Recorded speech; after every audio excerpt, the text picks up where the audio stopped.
Hello everybody, and welcome to TheEndStep.com's Adam vs. James playtest video number 3 times 10, 2057, long title.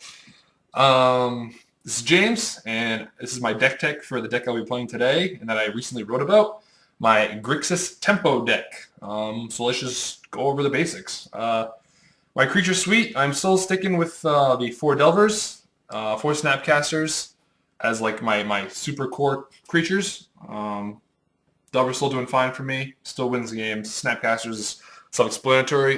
In this list, I've moved up to the full complement of Duskmantle Seer. He really came out as a good card to me when I was playing the Bug Tempo last week, and I want to abuse him a little bit more and keep him playing more in this game. So I'm going up to the full complement. If I win very like just straight out, it's going to be on the back of the Seer. I'm still playing the Desolate Shaman. Unfortunately, I don't have green anymore, so he's almost strictly just a Grim Lavamancer in this deck, which is fine. That's why I'm playing only 2.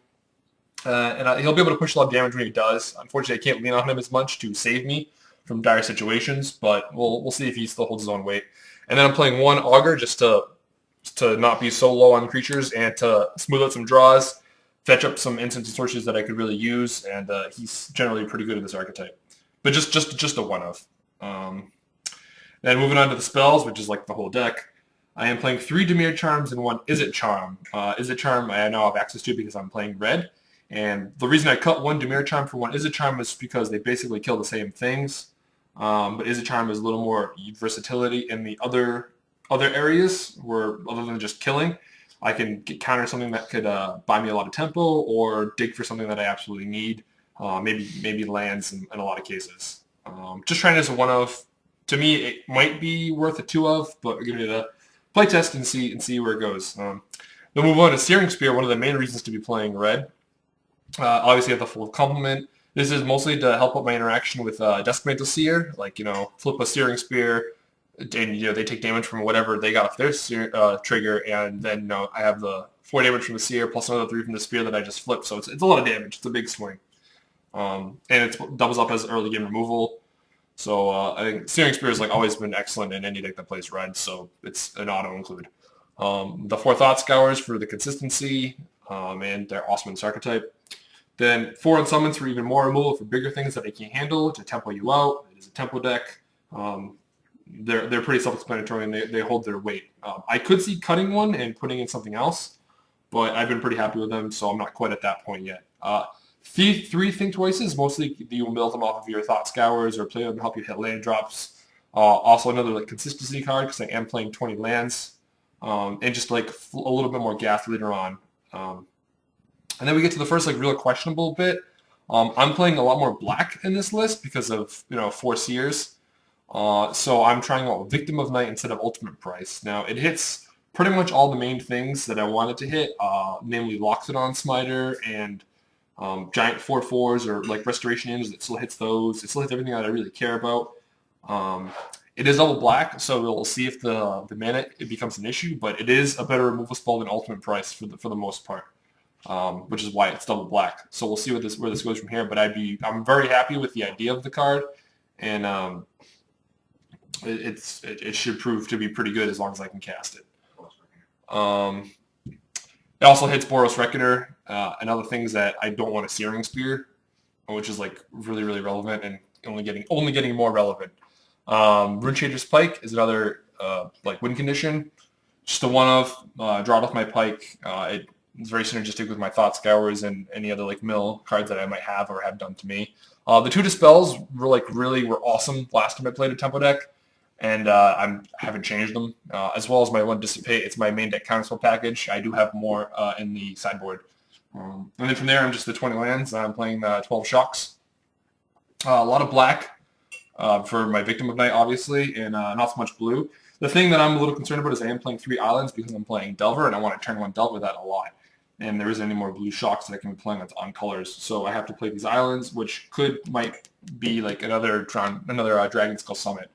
But I would still play 2 if I did cut 1 island. So this could be really bad with my Victim Nights, but we'll have to see.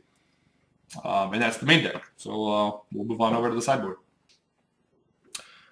All right, so this is the sideboard for the Grixis Tempo deck.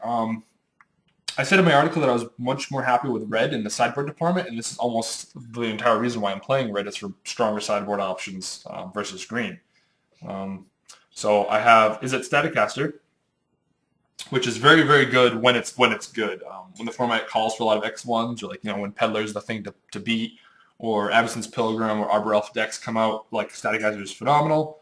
It's also pretty good against aggressive strategies, being a 0/3, like more Augur Bolasses that can potentially kill things like later on. So playing 3 of those. 2 Flames of the Firebrand for any maybe like Lingering Souls decks, or again, all the same stuff that Is It Staticaster is good against, Flames is generally good against. It's another sorcery that I bring in. Pillar Flame, a slight credit to zombies if they still around, or any like aggressive strategy, where Dimir Charm would be good, or Is It Charm would be good. Just bring in 3 more of those and hopefully like really, really control the early game. Red also lets me play Counterflux, which is very good against any kind of control matchup, or like flash decks, which also like leads into my negate. This is my control suite. These 2 cards. Counterflux is like not necessarily the best counter spell, but it's like obviously it can't be countered, so it's like the end all. It like puts a stop to all these fights. So they might set it for a long turn where they can win a counter war with you, but you have the Counterflux and you just win. Devour Flesh is against Geist of St. Trapped hate, and any like mono red deck hate where I just want everything off the table ASAP. Yeah, does that pretty well. And this is a recent change. I did have Duress here before, but now I've put in Appetite for Brains because it's for the mid-range matchup and control matchup. Duress is generally pretty good, but you play a lot of like early threats like Delver Secrets, Snapcaster, and Augur Bolas, and the Deathrite Shaman. So you don't necessarily have to worry about too much about counter spells, but you have to worry about their big things like Planeswalkers or Restoration Angels, Hellkites, Hunmaster of the Fells, things that you can kill, but it's more efficient to just get rid of it from their hand in the first place, so you can use the burn for either go to their face or kill more things. So I feel like Appetite for Brains is going to be not necessarily a strict upgrade, but for the deck, an upgrade. So we're going to hit lots of like more important things, larger things that I generally might not be able to deal with. So that's my sideboard, and we'll see how it goes out in playtesting. Thanks.